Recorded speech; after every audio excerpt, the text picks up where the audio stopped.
বুধবার সকাল সকাল আদালতে হাজির করা হয় আনিসুল হক, দীপুমণি, জুনাইদ আহমেদ পলক ও সালমান এফ রহমানকে।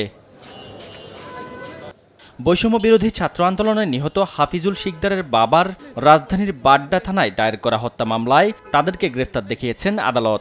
ঢাকার মেট্রোপলিটন ম্যাজিস্ট্রেট আরফাতুল রাকিবের আদালত তাদেরকে গ্রেফতার দেখানোর আবেদন মঞ্জুর করেন। এই অপরাধের সঙ্গে জড়িত থাকার বিষয়টি নিশ্চিত হওয়ার কারণে তাদেরকে এই মামলায় গ্রেপ্তার দেখেন এবং আসামি পক্ষে এই দুজনের পক্ষে আসামি পক্ষে তাদের আইনজীবীরা তাদের জামিনের প্রার্থনা করেন এবং তারা জামিন চান। আমরা এই জামিনের বিরোধিতা করি এবং জামিনের বিরোধিতা করি বলি যে আসামিরা অপরাধমূলক ষড়যন্ত্রের সঙ্গে জড়িত। এই বৈষম্য বিরোধী আন্দোলনে রাজপথে পুলিশের গুলি করার এই ষড়যন্ত্র পিছনে তারা জড়িত।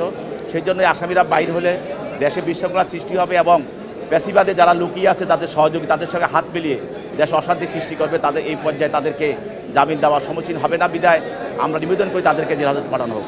বিজ্ঞ আদালত উভয় পক্ষের বক্তব্য শোনার পর তাদের জামিন আবেদন নামঞ্জুর করে তাকে জেল হাজতে প্রেরণ করেন।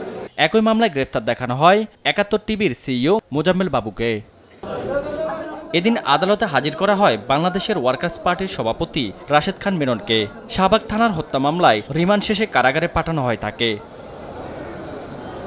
এদিকে ঢাকা বিশ্ববিদ্যালয়ের তোফাজ্জল হত্যাকাণ্ডে ফজলুল হক মুসলিম হলের প্রভোস্ট অধ্যাপক শাহ মোহাম্মদ মাসুম সহ ১৫ জনের নামে মামলা করেছেন তোফাজ্জলের পরিবার। ঢাকা বিশ্ববিদ্যালয় প্রশাসন শাহবাগ থানায় একটি জিআর মামলা করেছিলেন। সেখানে অজ্ঞাতনামা হিসেবে আসামি করা হয়েছে, কাউকে স্পেসিফিক করে আসামি করা হয় নাই।